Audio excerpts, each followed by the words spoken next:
ਰਾਜਵੀਰ ਨੇ ਜਦ ਆਪਣੀ ਮਾਂ ਦੀ ਐਸੀ ਹਾਲਤ ਦੇਖੀ ਤਾਂ ਉਸਦੀ ਅੱਖਾਂ ਵਿੱਚ ਹੰਝੂ ਆ ਗਏ। ਆਪਣੇ ਮੋਢੇ ਪਰ ਆਪਣੇ ਪੁੱਤ ਦੇ ਹੱਥ ਦਾ ਸਪਰਸ਼ ਮਹਿਸੂਸ ਕਰ ਅੱਜ ਉਰਮਿਲਾ ਜੀ ਦਾ ਦਰਦ ਅੱਖਾਂ ਤੋਂ ਹੰਝੂ ਬਣ ਕੇ ਵਹਿ ਨਿਕਲਿਆ।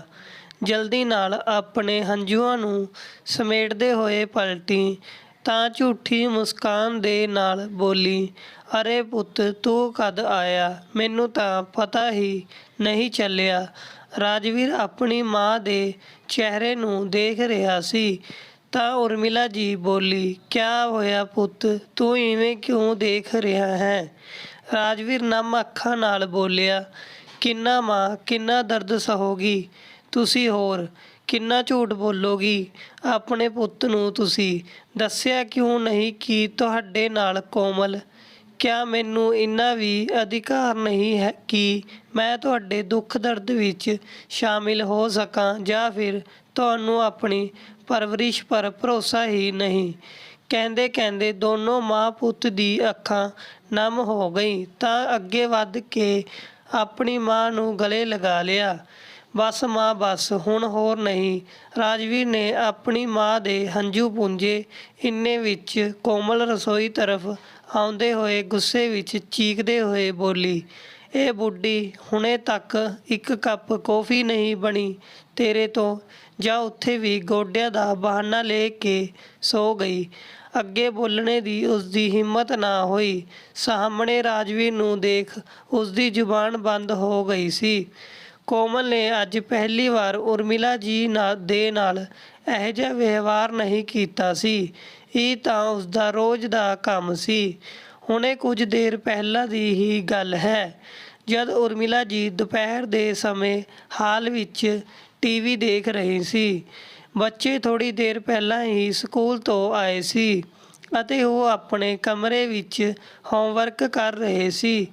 ਇਸ ਲਈ ਉਹ ਕੁਝ ਦੇਰ ਟੀਵੀ ਦੇਖਦੇ ਦੇਖਦੇ ਆਪਣੇ ਗੋਡਿਆਂ ਦੀ ਮਾਲਿਸ਼ ਕਰ ਰਹੀ ਸੀ। ਜਦੀ ਉਹਨਾਂ ਦੀ ਨੂੰਹ ਆਪਣੀ ਕਿੱਟੀ ਪਾਰਟੀ ਤੋਂ ਪਰਤੀ ਅਤੇ ਉਰਮਿਲਾ ਜੀ ਨੂੰ ਟੀਵੀ ਦੇਖਦੇ ਹੋਏ ਉਸਦੇ ਤਨ ਬਦਨ ਵਿੱਚ ਅੱਗ ਲੱਗ ਗਈ। ਉਹਨਾਂ ਨੂੰ ਝਿੜਕਦੇ ਹੋਏ ਬੋਲੀ, "ਮੈਂ ਜਦ ਵੀ ਥੋੜ੍ਹੀ ਦੇਰ ਦੇ ਲਈ ਘਰ ਤੋਂ ਬਾਹਰ ਜਾਂਦੀ ਹਾਂ, ਤੁਸੀਂ ਟੀਵੀ ਖੋਲ੍ਹ ਕੇ ਬੈਠ ਜਾਂਦੀ ਹੋ। ਬਿੱਲ ਕਿਆ ਤੁਹਾਡਾ ਮਰਿਆ ਹੋਇਆ ਪਤੀ ਦੇਵੇਗਾ ਆ ਕੇ? ਅਤੇ ਇੱਥੇ ਪੱਖਾ ਫੁੱਲ ਸਪੀਡ ਵਿੱਚ ਖੋਲ੍ਹ ਰੱਖਿਆ ਹੈ, ਪਰ ਤੁਹਾਨੂੰ ਕਿਆ ਪਤਾ ਕਿ ਘਰ ਕਿਵੇਂ ਚੱਲਦਾ ਹੈ। ਹੁਣ ਉੱਠੋ ਇੱਥੇ ਤੋਂ।" ਮੈਂ ਸਵੇਰੇ ਹੀ ਨਵੇਂ ਕਵਰ ਵਿਛਾਏ ਹਨ ਅਤੇ ਪੈਰ ਪਸਾਰ ਕੇ ਬੈਠ ਗਈ। ਸਾਰੇ ਕਵਰ ਗੰਦੇ ਕਰ ਦਿੱਤੇ ਤਾਂ ਉਰਮਿਲਾ ਜੀ ਨੀਚੇ ਜ਼ਮੀਨ ਪਰ ਬੈਠ ਗਈ। ਅੱਜ ਨੂੰਹ ਦੀ ਗੱਲਾਂ ਸੁਣ ਕੇ ਉਹਨਾਂ ਦੀ ਅੱਖਾਂ ਵਿੱਚ ਹੰਝੂ ਆ ਗਏ। ਇੰਨੇ ਵਿੱਚ ਨੂੰਹ ਫਿਰ ਤੋਂ ਬੋਲੀ, "ਜਾਓ, ਮੇਰੇ ਲਈ ਗਰਮਾ ਗਰਮ ਕੌਫੀ ਲੈ ਕੇ ਆਓ ਅਤੇ ਬਾਕੀ ਦਾ ਕੰਮ ਹੁਣੇ ਕੀਤਾ ਜਾਂ ਨਹੀਂ?" ਉਰਮਿਲਾ ਜੀ ਆਪਣੇ ਗੋਡੇ ਪਰ ਹੱਥ ਰੱਖਦੇ ਹੋਏ ਬੋਲੀ, "ਨਹੀਂ ਕੋਮਲ ਬੇਟਾ, ਮੈਂ ਬਾਕੀ ਦਾ ਸਾਰਾ ਕੰਮ ਕਰ ਦਿੱਤਾ ਹੈ। ਸਬਜ਼ੀ, ਕੱਪੜੇ, ਝਾੜੂ ਪੋਚਾ ਸਭ ਕਰ ਦਿੱਤਾ ਹੈ। ਬਸ ਰੋਟੀਆਂ ਬਣਾਉਣਾ ਬਾਕੀ ਹੈ।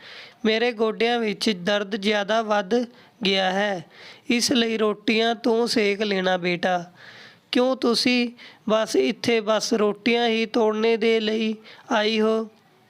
ਕੋਈ ਕੰਮ ਨੂੰ ਕਹਿ ਦੋ ਤਾਂ 4 ਬਹਾਨੇ ਬਣਾਉਣ ਲੱਗਦੀ ਹੋ।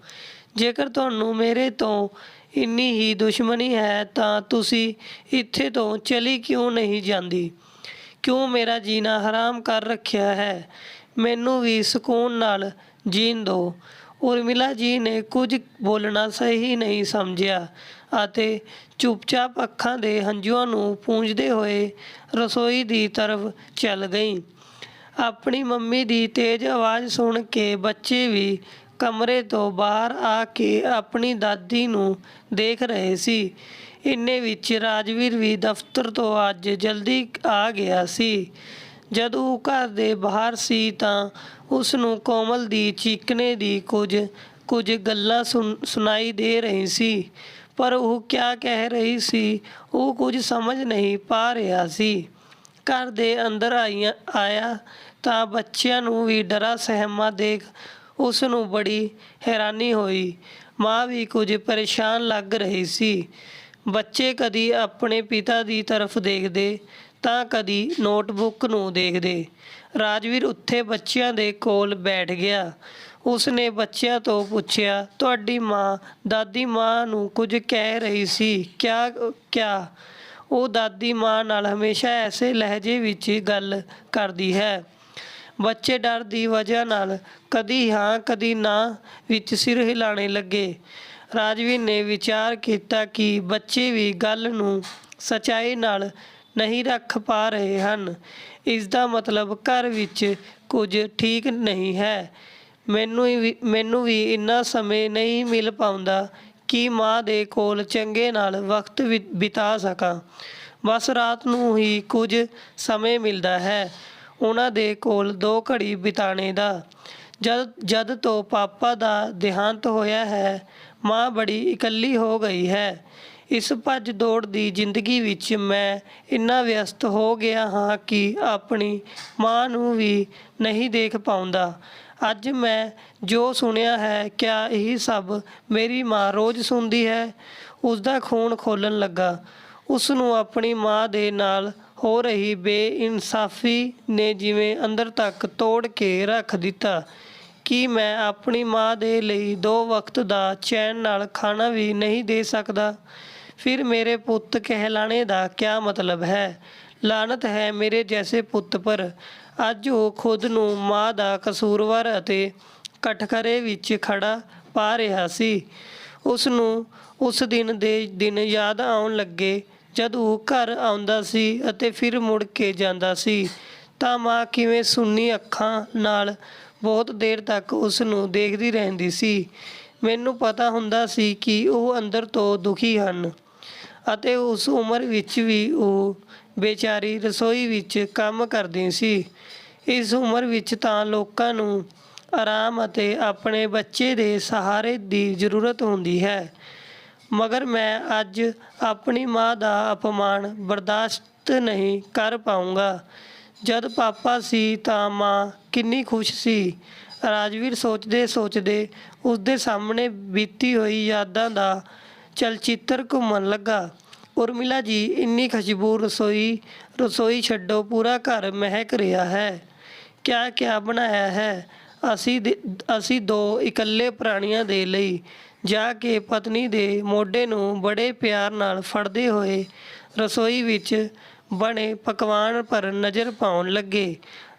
ਰਾਮ ਕੁਮਾਰ ਜੀ, ਵਾਹ ਜੀ, ਕਿੰਨਾ ਕੁਝ ਬਣਾ ਲਿਆ ਹੈ, ਜਿਵੇਂ ਹੋਲੀ ਦੀਵਾਲੀ ਦੇ ਪਕਵਾਨ ਹੋਣ। ਕਿਤੇ ਪਕੌੜੇ ਅਤੇ ਮਟਰ ਦਾ ਪੁਲਾਵ, ਦੇਖੋ ਤਾਂ ਇੱਧਰ, ਅੱਛਾ ਜੀ, ਸ਼ਾਹੀ ਪਨੀਰ, ਭਿੰਡੀ ਦੀ ਸਬਜ਼ੀ, ਅਰੇ ਸਾਰਾ ਮੇਰੀ ਪਸੰਦ ਦਾ ਖਾਣਾ ਬਣਾਇਆ ਹੈ ਅੱਜ ਮੇਰੇ ਪਰ। ਇੰਨੀ ਮਿਹਰਬਾਨੀ। ਉਰਮਿਲਾ ਜੀ ਥੋੜ੍ਹੀ ਸ਼ਰਮਾ ਗਈ, ਫਿਰ ਬਣਾਵਟੀ ਆਵਾਜ਼ ਵਿੱਚ ਬੋਲੀ, ਥੋੜ੍ਹਾ ਝੁੰਝਲਾ ਕੇ, ਹਟੋ ਜੀ, ਹੁਣ ਕਿਆ ਤੁਸੀਂ ਵੀ ਭੁੱਲ ਗਏ? ਅੱਜ ਮਹੀਨੇ ਦਾ ਦੂਸਰਾ ਐਤਵਾਰ ਹੈ। ਅੱਜ ਰਾਜਵੀਰ ਆਉਂਦਾ ਹੈ ਸਾਡੇ ਕੋਲ। ਅੱਜ ਉਹ ਪੂਰਾ ਦਿਨ ਮੇਰੇ ਨਾਲ ਰਹੇਗਾ। ਇਹ ਮੇਰੇ ਲਈ ਕਿਆ ਹੋਲੀ ਦੀਵਾਲੀ ਤੋਂ ਘੱਟ ਹੁੰਦਾ ਹੈ? ਰਾਮ ਕੁਮਾਰ ਜੀ ਉਦਾਸ ਹੋ ਗਏ। ਉਸੀ ਪਲ ਉਹਨਾਂ ਦੇ ਚਿਹਰੇ ਪਰ ਗੁੱਸੇ ਅਤੇ ਉਦਾਸੀ ਦੀ ਰੇਖਾ ਖਿੱਚ ਗਈ। ਪਤਨੀ ਦੇ ਮੋਢੇ ਨੂੰ ਛੱਡ ਰਸੋਈ ਦੇ ਸੈਲਾਬ ਨਾਲ ਸੱਟ ਕੇ ਖੜੇ ਹੋ ਗਏ, ਜਿਵੇਂ ਸਰੀਰ ਵਿੱਚ ਜਾਨ ਹੀ ਨਾ ਹੋ। ਉਰਮਿਲਾ ਜੀ ਦੇ ਚਿਹਰੇ ਦੀ ਤਰਫ ਦੇਖ ਕੇ ਬੜੀ ਹੌਲੀ ਬੋਲੇ, ਉਰਮਿਲਾ, ਕਿਆ ਸੱਚਮੁੱਚ ਸਾਡੇ ਪੁੱਤ ਨੂੰ ਸਾਡੀ ਜ਼ਰੂਰਤ ਨਹੀਂ? ਉਸਦੇ ਜੀਵਨ ਵਿੱਚ ਸਾਡੇ ਲਈ ਕੋਈ ਜਗ੍ਹਾ ਨਹੀਂ? ਕਹਿੰਦੇ ਹੋਏ ਜਾ ਕੇ ਆਂਗਣ ਵਿੱਚ ਬੈਠ ਗਏ। ਆਰਾਮ ਕੁਰਸੀ ਪਰ ਕੋਲ ਰੱਖੇ ਅਖਬਾਰ ਨੂੰ ਆਪਣੇ ਚਿਹਰੇ ਪਰ ਲਿਆ। ਸਰੀਰ ਜਿਵੇਂ ਨਿਢਾਲ ਕਮਜ਼ੋਰ ਹੋ ਗਿਆ ਉਹਨਾਂ ਦਾ, ਜਿਵੇਂ ਜੀਵਨ ਸ਼ੇਸ਼ ਨਾ ਹੋ। ਅੰਦਰ ਉਰਮਿਲਾ ਜੀ ਤੁਰੰਤ ਅਦਰਕ ਕਾਲੀ ਮਿਰਚ ਪਾ ਕੇ ਪਿਆਲੀ ਵਿੱਚ ਚਾਹ ਪਾ ਕੇ ਲੈ ਆਈ ਅਤੇ ਕੁਰਸੀ ਖਿੱਚ ਕੇ ਨਾਲ ਬੈਠ ਗਈ। ਪਤੀ ਦਾ ਅਖਬਾਰ ਹਟਾਇਆ ਤਾਂ ਦੇਖਿਆ ਰਾਮ ਕੁਮਾਰ ਜੀ ਦੀ ਅੱਖਾਂ ਦੇ ਕਿਨਾਰੇ ਤੋਂ ਹੰਝੂ ਵਹਿ ਰਹੇ ਸੀ। ਆਪਣੇ ਆਂਚਲ ਨਾਲ ਪੂੰਝਦੇ ਹੋਏ ਉਹ ਵੀ ਰੋ ਪਈ। ਆਪਣੇ ਆਪ ਨੂੰ ਸੰਭਾਲਦੇ ਹੋਏ ਸਤਰਕ ਹੋਈ। ਪਰ ਆਪਣੇ ਆਏ ਹੋਏ ਦਿਨਾਂ ਵਿੱਚ ਉਹਨਾਂ ਨੇ ਆਪਣੇ ਪਤੀ ਦੀ ਅੱਖਾਂ ਵਿੱਚ ਹੰਝੂ ਕਦੀ ਨਹੀਂ ਦੇਖੇ ਸੀ। ਪਰ ਅੱਜ ਉਹਨਾਂ ਦੀ ਅੱਖਾਂ ਵਿੱਚ ਹੰਝੂ। ਕਿਆ ਕਰਦੇ ਹੋ ਜੀ? ਖੁਦ ਹੀ ਤਾਂ ਤੁਸੀਂ ਤਾਂ ਉਸ ਨੂੰ ਬੋਲਿਆ ਸੀ ਅਲੱਗ ਮਕਾਨ ਲੈ ਕੇ ਰਹਿਣੇ ਨੂੰ, ਅਤੇ ਜਦ ਤਾਂ ਮੈਨੂੰ ਬੜੀ ਤਸੱਲੀ ਦਿੰਦੇ ਸੀ ਕਿ ਮੈਂ ਬੇਕਾਰ ਹੀ ਰੋ ਰਹੀ ਹਾਂ। ਇੱਕ ਹੀ ਸ਼ਹਿਰ ਵਿੱਚ ਤਾਂ ਹੈ ਅਸੀਂ ਲੋਕ ਰਹਿੰਦੇ, ਬਸ ਮੁਹੱਲੇ ਦਾ ਹੀ ਫਰਕ ਹੈ ਨਾ। ਲਗਭਗ ਫਿਫਰਤੇ ਹੋਏ ਬੋਲੇ। ਤਾਂ ਕਿਆ ਕਰਦਾ? ਨਹੀਂ ਭੇਜਦਾ ਤਾਂ ਨੂੰਹ ਕਿਆ ਉਸ ਨੂੰ ਇਸ ਘਰ ਵਿੱਚ ਰਹਿਣੇ ਦਿੰਦੀ ਚੈਨ ਨਾਲ? ਹਰ ਰੋਜ਼ ਕਦੀ ਪੁਰਾਣੇ ਘਰ ਨੂੰ ਲੈ ਕੇ ਤਾਂ ਕਦੀ ਪੁਰਾਣੇ ਅਤੇ ਬੁੱਢੇ ਹੋ ਚੁੱਕੇ ਮਾਂ-ਬਾਪ ਨੂੰ ਲੈ ਕੇ ਲੜਦੀ ਸੀ ਉਹ। ਤਾਂ ਕਿਆ ਕਹਿੰਦਾ ਕਿ ਰਹਿ ਸਾਡੇ ਨਾਲ ਅਤੇ ਛੱਡ ਪਤਨੀ ਨੂੰ। ਸਹੀ ਤਾਂ ਸੀ ਉਹ ਦਿਨ, ਯਾਦ ਕਰ। ਉਰਮਿਲਾ ਜੀ ਰੋ ਰਹੀ ਸੀ ਅਤੇ ਕੰਬ ਗਈ ਸੀ। ਰਾਮ ਕੁਮਾਰ ਜੀ ਦੇ ਹੱਥ ਵਿੱਚ ਚਾਹ ਦਾ ਪਿਆਲਾ ਦੇ ਕੇ ਰਸੋਈ ਵਿੱਚ ਚਲੀ ਗਈ। ਕੜਾਹੀ ਵਿੱਚ ਸਬਜ਼ੀ ਦਾ ਤੜਕਾ ਹੁਣ ਜਲਣ ਲੱਗਾ ਸੀ। ਜਲਦੀ ਜਲਦੀ ਉਸ ਕੜਾਹੀ ਨੂੰ ਚਲਾ ਕੇ ਉਤਾਰਨੇ ਦੇ ਚੱਕਰ ਵਿੱਚ ਹੱਥ ਕੜਾਹੀ ਨਾਲ ਲੱਗ ਗਿਆ ਅਤੇ ਉਂਗਲੀਆਂ ਜਲ ਗਈ। ਪਰ ਮਨ ਦੀ ਜਲਨ ਨੇ ਅੱਖਾਂ ਵਿੱਚ ਹੰਝੂ ਲਿਆ ਦਿੱਤੇ। ਬੈਠ ਗਈ ਫਰਸ਼ ਪਰ, ਨਿਢਾਲ ਸੀ। ਅੱਖਾਂ ਵਿੱਚ ਤੈਰਦੇ ਹੰਝੂ ਦੇ ਪਰਦੇ ਪਰ ਉਹ ਮਨਹੂਸ ਦਿਨ ਜਿਵੇਂ ਦਿਖਣ ਲੱਗਾ ਸੀ। ਮਾਂ ਕਿੱਥੇ ਹੋ?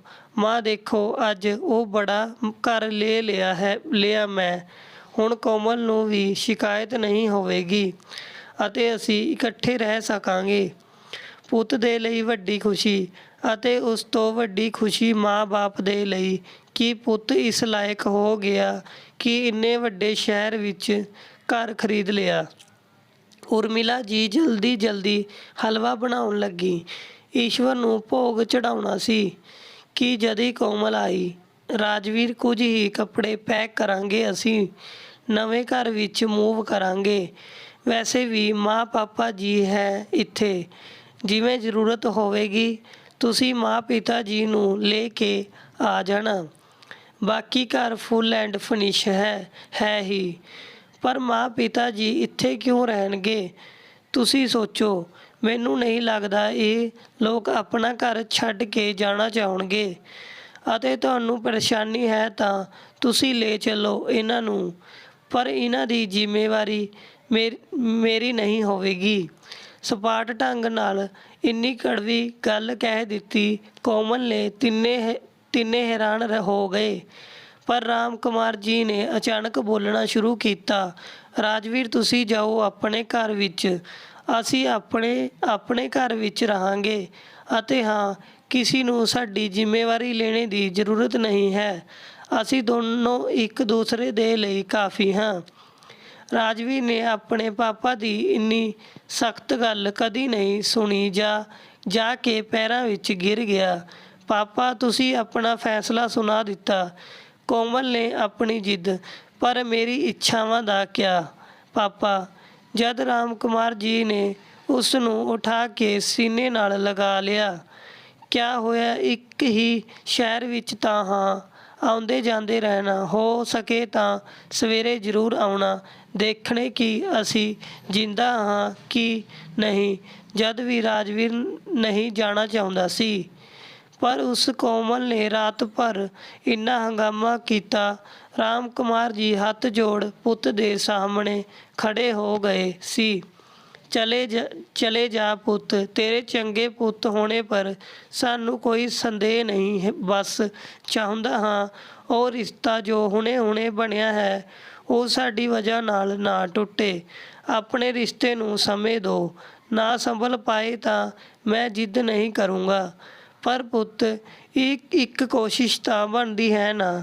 ਕਹਿੰਦੇ ਪੁੱਤ ਨੂੰ ਸੀਨੇ ਨਾਲ ਚਿਪਕਾ ਲਿਆ ਰਾਮ ਕੁਮਾਰ ਜੀ ਨੇ। ਬਸ ਫਿਰ ਕਿਆ ਸੀ। ਇੱਕ ਹਫ਼ਤੇ ਬਾਅਦ ਦੋਨੋਂ ਸ਼ਿਫਟ ਹੋ ਗਏ। ਪਰ ਰਾਜਵੀਰ ਰੋਜ਼ ਸਵੇਰੇ ਸ਼ਾਮ ਦੁੱਧ, ਬਰੈਡ ਅਤੇ ਜ਼ਰੂਰਤ ਦਾ ਸਮਾਨ ਲੈ ਕੇ ਆਉਂਦਾ ਅਤੇ ਮਾਂ ਪਾਪਾ ਦੇ ਨਾਲ ਚਾਹ ਪੀ ਕੇ ਜਾਂਦਾ। ਮਾਂ ਪਾਪਾ ਦੀ ਹਰ ਜ਼ਰੂਰਤ ਪਰ ਉਹ ਕੁਝ ਹੀ ਮਿੰਟਾਂ ਵਿੱਚ ਹਾਜ਼ਰ ਹੋ ਜਾਂਦਾ।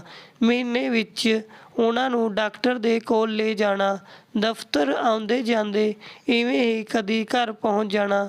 ਮਹੀਨੇ ਦੇ ਹਰ ਦੂਜੇ ਐਤਵਾਰ ਪੂਰਾ ਦਿਨ ਅਤੇ ਰਾਤ ਮਾਂ ਦੇ ਨਾਲ ਬਿਤਾਉਣਾ। ਉਹ ਇੱਕ ਦਿਨ ਹਰ ਮਹੀਨੇ ਦਾ ਦੋਨਾਂ ਦੇ ਲਈ ਹੋਲੀ ਦੀਵਾਲੀ ਜਿਹਾ ਹੁੰਦਾ ਸੀ। ਪਰ ਅੱਜ ਪਤੀ ਦੀ ਅੱਖਾਂ ਵਿੱਚ ਹੰਝੂ ਦੇਖ ਉਰਮਿਲਾ ਜੀ ਵੀ ਰੋਣ ਲੱਗੀ ਸੀ। ਉਂਗਲੀਆਂ ਦੀ ਜਲਨ ਤੋਂ ਭਾਰੀ ਮਨ ਦੀ ਜਲਨ ਸੀ। ਉਰਮਿਲਾ ਜ਼ਰਾ ਇੱਧਰ ਆਉਣਾ ਤਾਂ ਦੇਖੋ ਸਾਡਾ ਰਾਮ ਆਇਆ ਹੈ। ਪਤੀ ਦੀ ਆਵਾਜ਼ ਸੁਣ ਭੱਜ ਕੇ ਗਈ। ਵਿਹੜੇ ਵਿੱਚ ਰਾਜਵੀਰ ਖੜਾ ਸੀ। ਜਾ ਕੇ ਪੁੱਤ ਦੇ ਗਲੇ ਲੱਗ ਗਈ। ਰਾਜਵੀਰ ਨੂੰ ਸਾਹਮਣੇ ਦੇਖ ਮਾਂ ਪਿਤਾ ਦੇ ਜਿਵੇਂ ਸਾਰੇ ਦੁੱਖ ਦਰਦ ਖੁਸ਼ੀ ਵਿੱਚ ਬਦਲ ਜਾਂਦੇ ਸੀ। ਫਿਰ ਦੋਵੇਂ ਪਤੀ ਪਤਨੀ ਇੱਕ ਹਫ਼ਤੇ ਤੱਕ ਖੁਸ਼ ਨਜ਼ਰ ਆਉਂਦੇ। ਪਰ ਇੱਕ ਦਿਨ ਪਾਪਾ ਨੂੰ ਹਾਰਟ ਅਟੈਕ ਆਇਆ ਅਤੇ ਉਹ ਮਾਂ ਨੂੰ ਇਸ ਭਰੀ ਦੁਨੀਆ ਵਿੱਚ ਇਕੱਲਾ ਛੱਡ ਗਏ।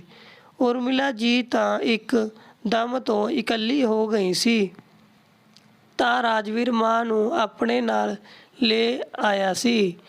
ਰਾਜਵੀਰ ਉੱਥੇ ਤੋਂ ਉੱਠ ਕੇ ਸਿੱਧਾ ਮਾਂ ਦੇ ਕੋਲ ਪਹੁੰਚਿਆ ਤਾਂ ਮਾਂ ਦੀ ਐਸੀ ਹਾਲਤ ਦੇਖ ਉਸਦੀ ਅੱਖਾਂ ਤੋਂ ਹੰਝੂ ਆ ਗਏ।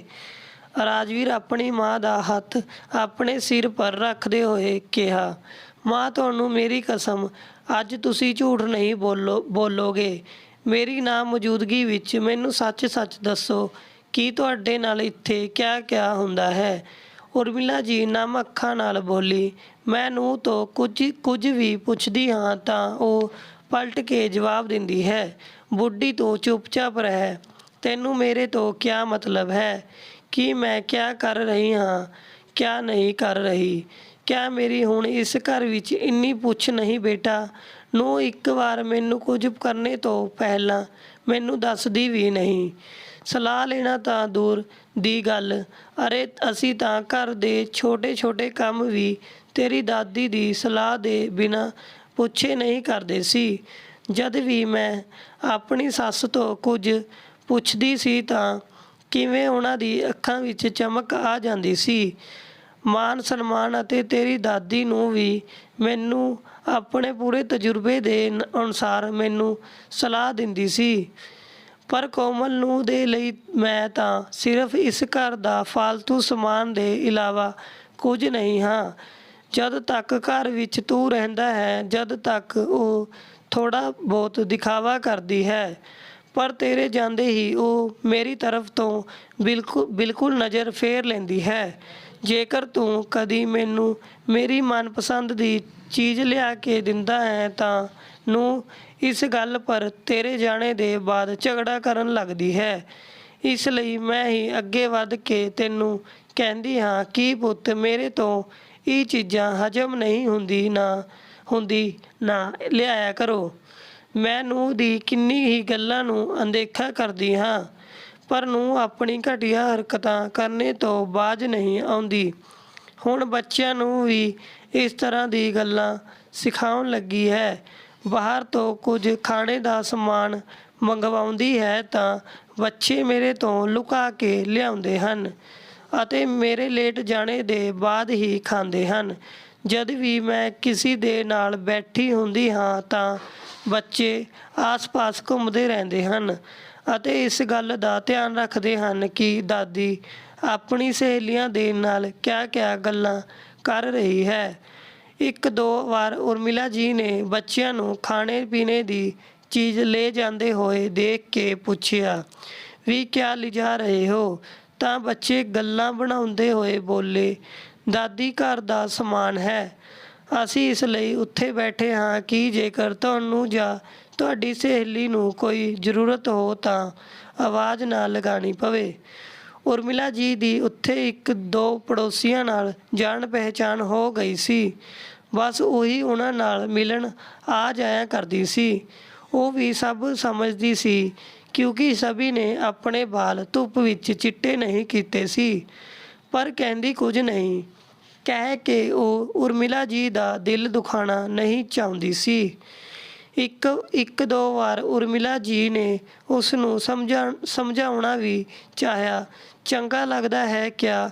ਛੋਟੇ ਬੱਚਿਆਂ ਨੂੰ ਤੂੰ ਕਿਆ ਸਿਖਾ ਰਹੀ ਹੈ?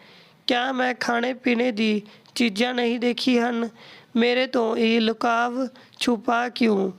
ਜੇਕਰ ਤੂੰ ਮੇਰੇ ਸਾਹਮਣੇ ਤੋਂ ਕੁਝ ਲੈ ਕੇ ਜਾਊਂਗੀ ਤਾਂ ਕਿਆ ਮੈਂ ਬਿਨਾਂ ਦਿੱਤੇ ਖੋ ਕੇ ਖਾ ਲਊਂਗੀ? ਉਹਨਾਂ ਦੇ ਸਮਝਾਉਣ ਦਾ ਵੀ ਉਹਨਾਂ ਦੀ ਨੂੰ ਉਲਟਾ ਅਰਥ ਲੈਂਦੀ ਅਤੇ ਉਹਨਾਂ ਪਰ ਹੀ ਰਾਸ਼ਨ ਪਾਣੀ ਲੈ ਕੇ ਚੜ੍ਹ ਜਾਂਦੀ ਸੀ। ਮਾਂ ਜੀ, ਤੁਹਾਨੂੰ ਤਾਂ ਮੇਰੀ ਹਰ ਗੱਲ ਗਲਤ ਲੱਗਦੀ ਹੈ। ਅੱਜ ਕੱਲ੍ਹ ਦੇ ਬੱਚਿਆਂ ਨੂੰ ਸਿਖਾਉਣੇ ਦੀ ਜ਼ਰੂਰਤ ਨਹੀਂ ਹੈ। ਜੋ ਦੇਖਦੇ ਹਨ ਉਹੀ ਕਰਦੇ ਹਨ। ਰਹੀ ਗੱਲ ਖਾਣੇ ਪੀਣੇ ਦੀ ਤਾਂ ਤੁਹਾਨੂੰ ਇਹ ਗੱਲਾਂ ਸ਼ੋਭਾ ਨਹੀਂ ਦਿੰਦੀ। ਆਪਣੀ ਉਮਰ ਤਾਂ ਦੇਖੋ। ਇਸ ਉਮਰ ਵਿੱਚ ਵੀ ਚਟੋਰਾਪਨ ਕਰੋਗੀ ਤਾਂ ਸਾਡੇ ਹੀ ਸਿਰ ਪਰ ਆਫਤ ਆਵੇਗੀ। ਤੁਹਾਨੂੰ ਕਿਆ, ਤੁਸੀਂ ਤਾਂ ਬਿਸਤਰ ਪਰ ਪੈ ਜਾਓਗੀ। ਉਰਮਿਲਾ ਜੀ ਗੁੱਸੇ ਵਿੱਚ ਬੋਲੀ। ਨੂੰ ਮੈਂ ਚਟੋਰਾਪਨ ਕਰਦੀ ਤਾਂ ਜਿਸ ਆਦਮੀ ਦੀ ਅਫਸਰਸ਼ਾਹੀ ਦੀ ਤਨਖਾਹ ਤੂੰ ਹਰ ਮਹੀਨੇ ਗਿਣਦੀ ਹੈ ਅਤੇ ਜੋ ਇੰਨਾ ਵੱਡਾ ਘਰ ਲਈ ਬੈਠੀ ਹੋ, ਉਹ ਸਭ ਨਾ ਹੁੰਦਾ। ਹਾਂ, ਸਹੀ ਗੱਲ ਹੈ। ਅੱਜ ਕੱਲ੍ਹ ਬੱਚੇ ਤੇਜ਼ ਹਨ। ਜੋ ਦੇਖਦੇ ਹਨ ਉਹੀ ਸਿੱਖਦੇ ਹਨ। ਇਸ ਗੱਲ ਦਾ ਧਿਆਨ ਰੱਖਣਾ। ਸ਼ਾਇਦ ਤੈਨੂੰ ਯਾਦ ਦਿਵਾਉਣੇ ਦੇ ਲਈ ਮੈਂ ਰਹਾਂ ਜਾਂ ਨਾ ਰਹਾਂ ਅਤੇ ਤੇਰੇ ਜਾਣੇ ਦੇ ਬਾਅਦ ਨੂੰ ਬਾਹਰ ਸਹੇਲੀਆਂ ਦੇ ਨਾਲ ਘੁੰਮਣ ਨਿਕਲ ਜਾਂਦੀ ਹੈ ਅਤੇ ਪੂਰਾ ਘਰ ਦਾ ਕੰਮ ਮੇਰੇ ਪਰ ਛੱਡ ਜਾਂਦੀ ਹੈ ਅਤੇ ਜੇਕਰ ਮੈਂ ਕੁਝ ਬੋਲਦੀ ਹਾਂ ਤਾਂ ਉਲਟਾ ਮੈਨੂੰ ਹੀ ਚਾਰ ਗੱਲਾਂ ਸੁਣਾਉਂਦੀ ਹੈ। ਕਹਿੰਦੇ ਹੋਏ ਉਰਮਿਲਾ ਜੀ ਦੀ ਅੱਖਾਂ ਗਿੱਲੀ ਹੋ ਗਈ। ਇੰਨੇ ਵਿੱਚ ਕੋਮਲ ਦੂਜੇ ਕਮਰੇ ਦੀ ਤਰਫ ਤੋਂ ਬਾਹਰ ਤੋਂ ਗੁੱਸੇ ਵਿੱਚ ਚੀਕਦੇ ਹੋਏ ਬੋਲੀ, ਇਹ ਬੁੜੀਆ, ਹੁਣੇ ਤੱਕ ਤੇਰੇ ਤੋਂ ਇੱਕ ਕੱਪ ਕੌਫੀ ਨਹੀਂ ਬਣੀ। ਜਾਂ ਰਸੋਈ ਵਿੱਚ ਹੀ ਗੋਡਿਆਂ ਦੇ ਦਰਦ ਦਾ ਬਹਾਨਾ ਲੈ ਕੇ ਸੌ ਗਈ। ਅੱਗੇ ਬੋਲਣੇ ਦੀ ਉਸਦੀ ਹਿੰਮਤ ਨਾ ਹੋਈ। ਸਾਹਮਣੇ ਰਾਜਵੀਰ ਨੂੰ ਦੇਖ ਕੇ ਉਸਦੀ ਜਿਵੇਂ ਸਿੱਟੀ ਪਿੱਟੀ ਗੁੰਮ ਹੋ ਗਈ ਸੀ। ਰਾਜਵੀਰ ਨੇ ਖਿੱਚ ਕੇ ਇੱਕ ਥੱਪੜ ਕੋਮਲ ਦੇ ਗਲ ਪਰ ਜੜ ਦਿੱਤਾ। ਤੇਰੀ ਹਿੰਮਤ ਕਿਵੇਂ ਹੋਈ ਮੇਰੀ ਮਾਂ ਦੇ ਨਾਲ ਐਸਾ ਕਰਨੇ ਦੀ? ਇੱਕ ਥੱਪੜ ਨਾਲ ਕੋਮਲ ਇੱਕਦਮ ਸਕਪਕਾ ਕੇ ਕੰਬਦੀ ਹੋਈ ਆਵਾਜ਼ ਵਿੱਚ ਬੋਲੀ, ਅਰੇ ਤੁਸੀਂ ਕਦ ਆਏ? ਰਾਜਵੀਰ ਨੇ ਕੜਕ ਲਹਿਜੇ ਵਿੱਚ ਕਿਹਾ, ਮੈਂ ਜਦੀ ਆ ਗਿਆ ਸੀ ਜਦ ਤੂੰ ਮਾਂ ਨਾਲ ਊਟ ਪਟਾਂਗ ਗੱਲਾਂ ਕਰ ਰਹੀ ਸੀ। ਸ਼ੱਕ ਤਾਂ ਮੈਨੂੰ ਸੀ ਪਰ ਅੱਜ ਕੰਨਾਂ ਨਾਲ ਸੁਣਿਆ ਤਾਂ ਯਕੀਨ ਹੋ ਗਿਆ। ਕੰਮ ਵਾਲੀ ਵੀ ਲੱਗਦਾ ਹੈ ਕਿ ਉਹ ਬਿਮਾਰ ਨਹੀਂ ਹੈ। ਤੂੰ ਹੀ ਉਸ ਨੂੰ ਜਾਣ ਬੁੱਝ ਕੇ ਛੁੱਟੀ ਦੇ ਦਿੱਤੀ ਹੈ। ਆਖਿਰ ਤੂੰ ਕਿੰਨਾ ਗਿਰੂੰਗੀ? ਇਹ ਘਰ, ਗੱਡੀ, ਮੇਰੀ ਜ਼ਿੰਦਗੀ, ਇਸ ਪਰ ਸਿਰਫ ਮੇਰੀ ਮਾਂ ਦਾ ਹੱਕ ਹੈ। ਇਸ ਮਾਂ ਨੇ ਮੈਨੂੰ ਮੇਰੀ ਮਾਂ ਦੇ ਮਰਨੇ ਦੇ ਬਾਅਦ ਮੇਰੀ ਦਇਨੀ ਹਾਲਤ ਦੇਖ ਕੇ ਅਪਣਾ ਲਿਆ ਸੀ। ਅਪਣਾਇਆ ਹੀ ਨਹੀਂ, ਪੂਰੇ 5 ਸਾਲ ਤੱਕ ਮੇਰਾ ਇਲਾਜ ਵੀ ਕਰਵਾਇਆ। ਮੇਰੇ ਉਸ ਬਾਪ ਅਤੇ ਸੌਤੇਲੀ ਮਾਂ ਦੇ ਮਰਨੇ ਦੇ ਬਾਅਦ ਮਰਨੇ ਦੇ ਲਈ ਦਾਦੀ ਦੀ ਗੋਦ ਵਿੱਚ ਪਾ ਦਿੱਤਾ ਸੀ। ਮੈਨੂੰ ਅਪਣਾਉਣੇ ਤੋਂ ਪਹਿਲਾਂ ਸਿਰਫ ਇਸ ਘਰ ਵਿੱਚ ਉਰਮਿਲਾ ਮਾਂ, ਤਾਈ ਜੀ, ਅਸਲੀ ਹੱਕ ਉਹਨਾਂ ਦਾ ਹੀ ਹੈ। ਮਾਂ ਨੇ ਦੂਜਾ ਬੱਚਾ ਵੀ ਇਸ ਲਈ ਪੈਦਾ ਨਹੀਂ ਕੀਤਾ ਕਿ ਕਿਤੇ ਉਹਨਾਂ ਦੇ ਪਿਆਰ ਮੇਰੇ ਇਲਾਜ ਵਿੱਚ ਕਮੀ ਨਾ ਆ ਜਾਵੇ। ਜੇਕਰ ਸੁਣ ਸਕੋ ਤਾਂ ਸੁਣੋ ਕੋਮਲ, ਮੈਂ ਮਾਂ ਦੇ ਦੇਵਰ ਦੀ ਔਲਾਦ ਹਾਂ ਜਿਨ੍ਹਾਂ ਨੇ ਮੇਰੀ ਮਾਂ ਦੇ ਮਰਨੇ ਦੇ ਬਾਅਦ ਦੂਜਾ ਵਿਆਹ ਕਰ ਲਿਆ। ਮਾਂ ਨੇ ਮੈਨੂੰ ਵੱਡੀ ਮਾਂ ਹੋ ਕੇ ਵੀ ਮਾਂ ਦਾ ਪਿਆਰ ਦਿੱਤਾ। ਸੌਤੇਲੇਪਨ ਦੇ ਦਸ਼ ਇਹਨਾਂ ਦੀ ਮਮਤਾ ਨੇ ਬਚਾਇਆ। ਇਸ ਵਿੱਚ ਗਲਤੀ ਮੇਰੀ ਹੈ ਜੋ ਮੈਂ ਖੁਦ ਤੋਂ ਜ਼ਿਆਦਾ ਤੇਰੇ ਪਰ ਵਿਸ਼ਵਾਸ ਕੀਤਾ। ਕਿੰਨੀ ਵੀ ਜ਼ਿੰਦਗੀ ਦੌੜ ਭੱਜ ਕਰਵਾਉਂਦੀ ਪਰ ਆਪਣੀ ਮਾਂ ਦੇ ਦੁੱਖਾਂ ਦਾ ਖਿਆਲ ਮੈਨੂੰ ਰੱਖਣਾ ਚਾਹੀਦਾ ਸੀ। ਹੁਣੇ ਮੈਂ ਜਿੰਦਾ ਹਾਂ। ਮੈਨੂੰ ਕਿਸੇ ਦੇ ਸਹਾਰੇ ਦੀ ਜ਼ਰੂਰਤ ਨਹੀਂ ਅਤੇ ਨਾ ਮੇਰੀ ਮਾਂ ਨੂੰ ਮੇਰੇ ਰਹਿੰਦੇ ਪਵੇਗੀ। ਉਹਨਾਂ ਦਾ ਪੁੱਤ ਖੁਦ ਉਹਨਾਂ ਦੀ ਸੇਵਾ ਕਰਨੇ ਦੇ ਲਈ ਸਮਰੱਥ ਹੈ। ਇੰਨਾ ਕਹਿ ਕੇ ਰਾਜਵੀਰ ਆਪਣੀ ਮਾਂ ਦੀ ਗੋਦ ਵਿੱਚ ਸਿਰ ਰੱਖ ਕੇ ਫੁੱਟ-ਫੁੱਟ ਕੇ ਰੋਣ ਲੱਗਾ। ਬੱਚੇ ਵੀ ਦਾਦੀ ਅਤੇ ਪਾਪਾ ਨੂੰ ਦੇਖ ਕੇ ਰੋਣ ਲੱਗੇ। ਕੋਮਲ ਨੂੰ ਅੱਜ ਖੁਦ ਤੋਂ ਆਪਣੀ ਗਲਤੀ ਦਾ ਅਹਿਸਾਸ ਹੋਇਆ। ਉਸਦਾ ਸਿਰ ਸ਼ਰਮ ਨਾਲ ਕਟਾ ਜਾ ਰਿਹਾ ਸੀ। ਉਹ ਆਪਣੀ ਸੱਸ ਦੇ ਪੈਰਾਂ ਵਿੱਚ ਗਿਰ ਕੇ ਮਾਫ਼ੀ ਮੰਗਣਾ ਚਾਹੁੰਦੀ ਸੀ, ਪਰ ਰਾਜਵੀਰ ਨੇ ਉਸ ਨੂੰ ਮਾਂ ਦੇ ਕਮਰੇ ਤੋਂ ਬਾਹਰ ਨਿਕਲ ਜਾਣੇ ਦੀ ਹਿਦਾਇਤ ਦੇ ਦਿੱਤੀ। ਮਾਂ ਨੇ ਰਾਜਵੀਰ ਨੂੰ ਮਾਫ਼ ਕਰ ਦਿੱਤਾ। ਮਾਂ ਨੂੰ ਧਨ ਦੌਲਤ ਨਹੀਂ ਚਾਹੀਦਾ, ਨਾ ਹੀ ਹੀਰੇ ਜਵਾਹਰਾਤ। ਉਸ ਨੂੰ ਤਾਂ ਬਸ ਆਪਣੇ ਬੱਚਿਆਂ ਦੀ ਮੁਸਕਰਾਹਟ ਚਾਹੀਦੀ, ਜਿਸ ਨੂੰ ਪਾ ਕੇ ਉਰਮਿਲਾ ਜੀ ਖੁਸ਼ੀ ਨਾਲ ਭਰ ਗਈ ਸੀ। ਇਹੀ ਤਾਂ ਚਾਹੀਦਾ ਸੀ ਉਹਨਾਂ ਬੁੱਢੀ ਅੱਖਾਂ ਨੂੰ।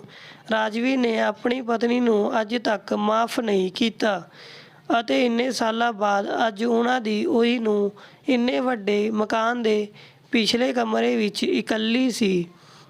ਉਸਦਾ ਉਹੀ ਲਾਡਲਾ ਪੁੱਤ, ਜਿਸ ਨੂੰ ਉਸਨੇ ਆਪਣੀ ਦਾਦੀ ਤੋਂ ਚੀਜ਼ਾਂ ਲੁਕਾ ਕੇ ਲਿਆਉਣ ਦੀ ਸਿੱਖਿਆ ਦੇ ਰਹੀ ਸੀ, ਉਸ ਪਰ ਪੂਰੀ ਇਮਾਨਦਾਰੀ ਨਾਲ ਅਮਲ ਕਰਦਾ ਹੋਇਆ ਰੋਜ਼ ਆਪਣੀ ਪਤਨੀ ਦੇ ਲਈ ਖਾਣੇ ਪੀਣੇ ਦੀ ਚੀਜ਼ਾਂ ਦੇ ਇਲਾਵਾ ਕੱਪੜੇ ਲੈ ਕੇ ਆਉਂਦਾ। ਹਾਂ, ਉਸੀ ਅੰਦਾਜ਼ ਵਿੱਚ ਜਿਵੇਂ ਉਸਨੇ ਸਿਖਾਇਆ ਸੀ। ਜਦ ਦਾਦੀ ਦਾ ਕਮਰਾ ਖੁੱਲ੍ਹਾ ਹੋ ਤਾਂ ਉਹਨਾਂ ਦੇ ਕਮਰੇ ਦੇ ਅੱਗੇ ਤੋਂ ਨਾ ਆਉਣਾ। ਜੇਕਰ ਉਹ ਸਾਹਮਣੇ ਆ ਜਾਣ ਤਾਂ ਸਮਾਨ ਨੂੰ ਪਿੱਛੇ ਲੁਕਾ ਲੈਣਾ। ਸੱਚ ਅੱਜ ਉਸਦੀ ਸੱਸ ਜਾਣੀ ਕਿ ਉਰਮਿਲਾ ਜੀ ਤਾਂ ਨਹੀਂ ਹਨ ਉਸ ਨੂੰ ਇਹ ਸਭ ਯਾਦ ਦਿਲਾਉਣ ਦੇ ਲਈ, ਪਰ ਉਸਦੀ ਜ਼ਰੂਰਤ ਨਹੀਂ। ਉਹਨਾਂ ਦਾ ਪੋਤਾ ਉਸ ਨੂੰ ਭੁੱਲਣ ਹੀ ਨਹੀਂ ਦਿੰਦਾ। ਉਸਦੇ ਕੋਲ ਤਾਂ ਆਪਣੀ ਸੱਸ ਦੀ ਤਰ੍ਹਾਂ ਚੰਗੀ ਸਹੇਲੀਆਂ ਵੀ ਤਾਂ ਨਹੀਂ ਹਨ, ਕਿਉਂਕਿ ਉਸਨੇ ਆਪਣੇ ਪੈਸਿਆਂ ਦੇ ਘਮੰਡ ਵਿੱਚ ਪੜੋਸੀ ਅਤੇ ਰਿਸ਼ਤੇਦਾਰਾਂ ਨਾਲ ਬਣਾ ਕੇ ਹੀ ਨਹੀਂ ਰੱਖੀ। ਹੁਣ ਤਾਂ ਉਸਦਾ ਬੁਢਾਪਾ, ਇਕੱਲਾਪਣ ਇਹੀ ਉਸਦੇ ਦੋ ਸਾਥੀ ਹਨ ਅਤੇ ਤੁਹਾਡੀ ਗੱਲਾਂ ਯਾਦ ਦਿਲਾਉਣ ਦੇ ਲਈ ਉਹਨਾਂ ਦਾ ਪਿਆਰਾ ਲਾਡਲਾ ਪੁੱਤ ਸੀ। ਦੋਸਤੋ, ਅੱਜ ਬਜ਼ੁਰਗਾਂ ਦਾ ਆਪਣੇ ਹੀ ਘਰਾਂ ਵਿੱਚ ਬਹੁਤ ਬੁਰਾ ਹਾਲ ਹੋ ਰਿਹਾ ਹੈ। ਉਹਨਾਂ ਨੂੰ ਪਰੇਸ਼ਾਨ ਕਰਨਾ ਜਾਂ ਬਿਰਧ ਆਸ਼ਰਮ ਵਿੱਚ ਛੱਡ ਕੇ ਆਉਣਾ ਇੱਕ ਦਿਨ ਸਮਾਜ ਦੇ ਲਈ ਘਾਤਕ ਸਿੱਧ ਹੋਵੇਗਾ। ਸਟੋਰੀ ਕਿਵੇਂ ਲੱਗੀ ਜੀ? ਲਾਈਕ ਕਮੈਂਟ ਕਰਕੇ ਜ਼ਰੂਰ ਦੱਸਿਓ ਜੀ। ਧੰਨਵਾਦ ਜੀ।